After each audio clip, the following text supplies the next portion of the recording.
বাংলাদেশের আইনের অভিজ্ঞতা নিয়ে। এখন আমরা যে এই যে সিস্টেমটা করেছি, এবার আমাদের আইসিটি যেভাবে কাজ করছে, আমি আপনাকে এটা গর্বের বিষয় হবে যে এখন বাংলাদেশেরটা ফলো করে রুয়ান্ডা এবং অন্যরা এই জাজমেন্টগুলি নিচ্ছে। এখন এখানে একটা নতুন চ্যালেঞ্জ, এই যে জাজমেন্টটা লিখবে এটার ইংরেজির কারেক্টনেস থেকে লিগ্যাল কারেক্টনেস, এগুলি কিন্তু তার জন্য একাডেমিক চ্যালেঞ্জ। আমরা কিন্তু এটা বুঝি না, মানে আমাকে ফাঁসি দিয়ে দিলে হবে না, তার রায়ের ভিতরে এটা কিন্তু তাকে যুক্তিসঙ্গত ভাবে করতে হবে, যেটা সন্দেহাতীত ভাবে তার যে পিয়াররা বিভিন্ন দেশে এটা কিন্তু রিভিউ করবে।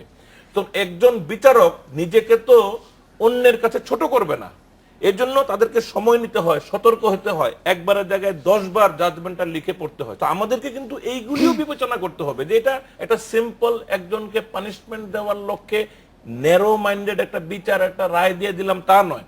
আমরা এই যে আপনি বললেন যে শেখ হাসিনা নাগরিক অধিকারের কথা বলেছে, নাগরিক অধিকার না থাকলে তো আমরা চাইলে এই আইনে আপিলের সুযোগ না রাখতে পারতাম, ছিল না তো আগে সব ধরনের সুযোগ সুবিধা আর কোন ট্রাইব্যুনালে কিন্তু আপিলের সুযোগ এই পর্যন্ত ছিল না। কিন্তু বাংলাদেশ কিন্তু মুক্ত বিশ্বের কাছে, গণতান্ত্রিক বিশ্বের কাছে মানবাধিকারের যে ধ্যান ধারণা এখন যেভাবে আস্তে আস্তে বিকশিত হচ্ছে, সেই জায়গাতে একটা মাইল ফলক তৈরি করছে। আমরা একদিকে মানবতা বিরোধী অপরাধের দায়ে লোকজনের বিচার করছি, তৈরি করছে, কিন্তু তারপরে মানুষের মনে, যেমন নুজাত চৌধুরীও কিছুক্ষণ আগে বললেন, সংশয় আছে। আপনি দেখেছেন যে আপিল বিভাগে কাদের মোল্লার যাবজ্জীবনকে ফাঁসি দেওয়া হলো, আবার সাঈদীর ফাঁসির আদেশকে যাবজ্জীবন করা হলো। আজ সকালে হয়তো আরেকটা কামরুজ্জামানের আপিল বিভাগের রায় আছে, কি হবে এই বিষয়গুলি নিয়ে ফিরবো। দর্শক, তার আগে নিচ্ছি ছোট্ট একটা বিরতি, আমাদের সঙ্গেই থাকুন।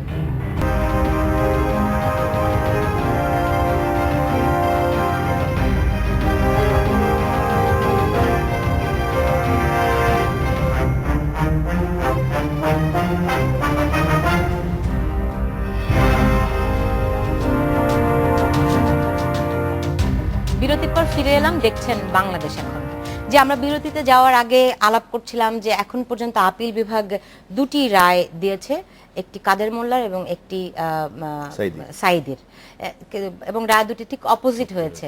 যাবজ্জীবন ফাঁসি হয়েছে, ফাঁসি হয়েছে যাবজ্জীবন।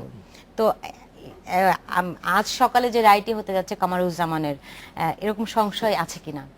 প্রথম কথা হচ্ছে যে একটা যে কোনো বিচারে সংশয় থাকবে, এটাই আমার স্বাভাবিক মনে হয়। আমরা একেবারে এক্স্যাক্টলি জানবো কেন কি হবে, কারণ এটা তো একটা পিওরলি টেকনিক্যাল ইস্যু। কিন্তু জিনিসটা হচ্ছে আপিল বিভাগ যখন বিচার করে, আপিল বিভাগের কিন্তু নতুন ব্যাখ্যা হতে পারবে, নতুন কোনো এলিমেন্ট কিন্তু আর ওখানে হাজির করা যাবে না। এটা যা ওই বান্ডেলের মধ্যে আছে, দ্যাটস ইট।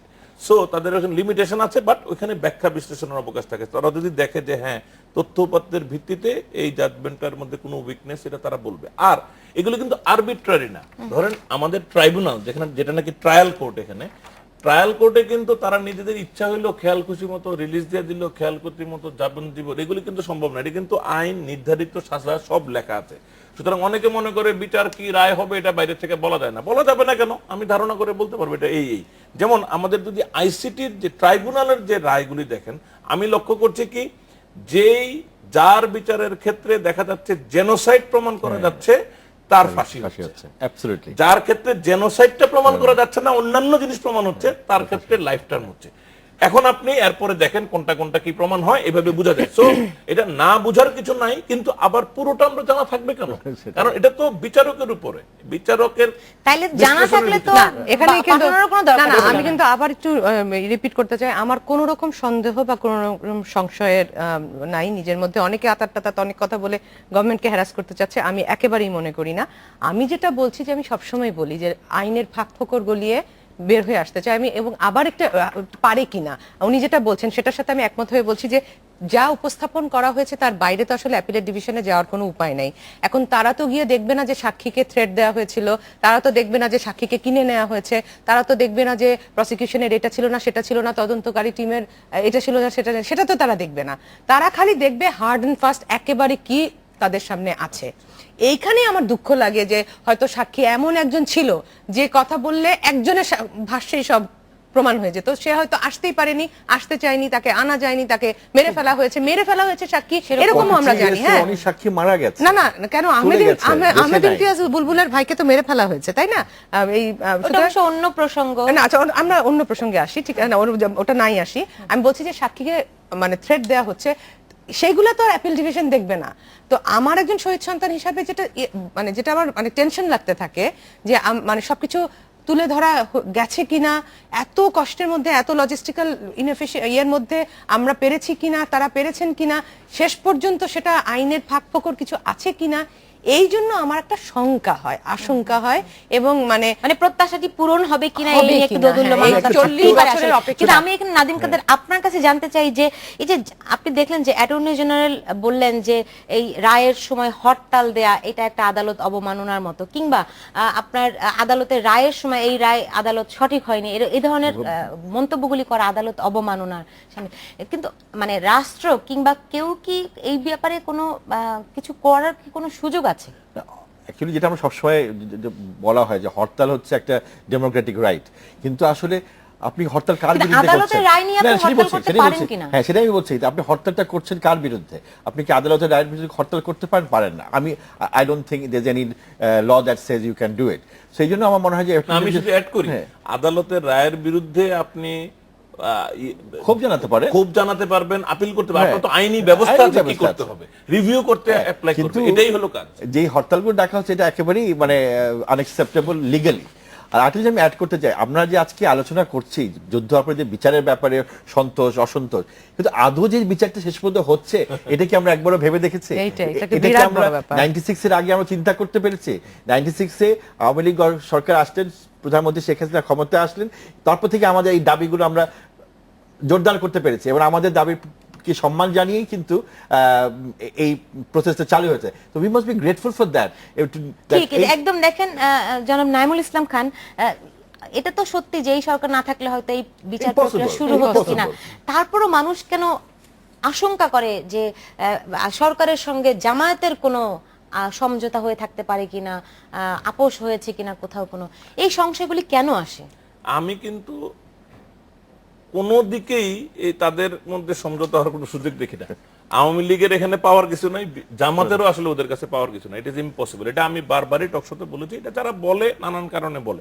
মূল কথাটা হলো আমাকে বুঝতে হবে যে এই যে বিচার, দেখেন 96 সালে আওয়ামী লীগের পক্ষে কিন্তু এই বিচারে নামা সম্ভব ছিল না, এর জন্য একটা প্রেক্ষাপট আবার তৈরিও তো করতে হয়।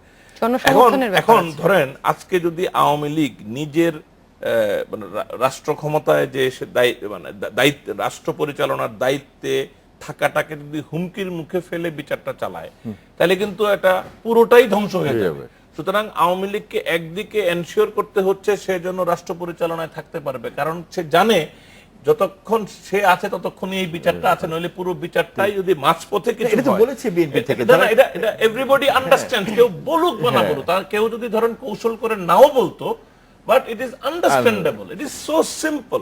সুতরাং এখন অনেকে যদি মনে করে আওয়ামী লীগ ইমোশনালি বিচারে একসাথে আইনা এই করো সেই করো, এটা করলেই হবে না, তাকে মানুষকে বুঝতে দিতে হবে। মানে এগুলি সহজে করতে হয় না। হযরত মুহাম্মদ যখন মদিনা থেকে মক্কা জয় করে আসলেন, আসার পরে কিন্তু কাবার মধ্যে যে ইয়েগুলি ছিল, মানে মূর্তিগুলো ছিল, উনি কিন্তু একটা মূর্তি টাচও করতে দেন নাই। যদিও উনি মূর্তি পূজার বিরুদ্ধেই বিজয়টা করেছেন, উনি রেখে দিয়েছিলেন 3 বছর, সবাইকে একটা সহনশীলতার মধ্যে আনতে হয়েছে। আমাদের এখানেও কিন্তু এই সরকারকে শুধু বিচার করলেই হচ্ছে না, এই বিচার নিয়ে যে নানান দিকে কথাবার্তা, আপনি চিন্তা করে দেখেন আমেরিকানরা কি করে নাই। এই যে অ্যাম্বাসাডার এট লার্জ, কি যেন নাম তার, সে প্রথম, দ্বিতীয়, তৃতীয়, চতুর্থ সফরে যে করা বিরোধিতা করে, প্রথম, দ্বিতীয়, তৃতীয়, চতুর্থ সফরের সময় তার বক্তব্য দেখেন, পঞ্চমে 180 ডিগ্রি ঘুরে গেছে। তার মানে বাংলাদেশ যে কনফিডেন্টলি এটা চালিয়ে গেছে, এখন সবাই আসবে এবং আর কিছুদিন পরে আসবে, এইটাকে বলবে মডেল। কিন্তু এই বিচারের সঙ্গে শুধুমাত্রই কি শুধু আন্তরিক একটা চাওয়া, প্রত্যাশা বা আকাঙ্ক্ষার প্রতিফলন, এর মধ্যে রাজনীতি কি মোটেও নাই? পুরোটাই তো রাজনীতি। রাজনীতি মানেই খারাপ নাকি? এই যে রাজনৈতিক কৌশল আর কি। মুক্তিযুদ্ধ এটা অনেকে যে রাজনীতির অভিযোগটি বিষয়। করেন, অনেকে যে অভিযোগটি করেন আসলে বিএনপি জামায়াতের জোট ভাঙার জন্যই আসলে এটিকে ইস্যু করা হচ্ছে, এই অভিযোগ কিন্তু অনেকেই করেন। এটা জোট ভাঙবে, এই জোটের ভাঙলে আওয়ামী লীগ হয়তো বেনিফিটেড হবে, কিন্তু এটা তো আমাদের বিচার্য বিষয় না, কে বেনিফিটেড হবে কে ক্ষতিগ্রস্ত হবে। মূল কথাটা হচ্ছে আওয়ামী লীগ টিকে থেকে বিচারটা করতে হবে, কিন্তু এটা একটা রাজনৈতিক বিষয়, কিন্তু এটা কিন্তু রাজনৈতিক সিদ্ধান্ত। অনেকে বলে যে সরকার নিরপেক্ষ না, আরে সরকার নিরপেক্ষ হবে কেন? সরকার তো বাদী, সরকার তো পক্ষ, সরকার পক্ষ এবং এটা পক্ষ হিসেবে সে বিচারটা করবে। না, আমি একটা জিনিস বলি, ৭১ই তো একটা রাজনৈতিক ঘটনা। ৭১কে আপনি নিয়ে কথা নিঃসন্দেহে বলবেন, মুক্তিযুদ্ধ একটি হ্যাঁ। না, রাজনৈতিক আপনার ঘটনা। প্রশ্নটা সরাসরি যেটা যে আওয়ামী লীগ আমাদেরকে ব্যবহার করছে কিনা বা আমাদের এই সেন্টিমেন্টটা ব্যবহার করছে কিনা, আমি যদি ঘুরিয়ে বলি, এটা এমন একটা সেন্টিমেন্ট প্রতিটা মানুষের মনে আছে, অন্যরা কেন এই ইস্যুটাকে টেক আপ করলো না। আমি তো hats off to Awami League যে তারা এটাকে বুঝতে পেরেছে, জনগণের সেন্টিমেন্ট বুঝতে পেরেছে, তাদের রাজনৈতিক দায়বদ্ধতা বুঝতে পেরেছে, ইতিহাসের কাছে ঋণ শোধ করছে। Why did other parties not take up this? Exactly. অন্যরা কেন? একটা কথা আমি বলি যে গোলাম আজমের দাফন টাফন নিয়ে যে যত অনেক বিতর্ক এবং বলা হলো সরকার ছেড়ে দিয়েছে, বাট সরকার লিগালি ক্যানট স্টপ দ্য দাফন প্রক্রিয়া। আমরা কি রাস্তায় নেমে কোনো সিচুয়েশন ক্রিয়েট করেছি যে সরকার সেটাকে দেখিয়ে বলতে পারে যে সিকিউরিটি কনসার্নে তুমি করতে পারবে? আমরা তো কেউ কিছু করিনি। বাঁধন বলে এক ছেড়ে সে জুতা মেরেছে, that's the significance of all that. তো আদারওয়াইজ দেয়ার ওয়াজ নাথিং। তো আমরা যদি ক্ষেত্র তৈরি করে দিতে পারতাম, এই বিচারের প্রক্রিয়াতে আমরা ক্ষেত্র তৈরি করে দিয়েছি। জাহানারা ইমামের নেতৃত্বে ঘাতক দালাল নির্মূল কমিটি এটা নেতৃত্ব দিয়েছে। এটাতে ইররেসপেক্টিভ বয়স না পেশা সবাই এখানে ছিল।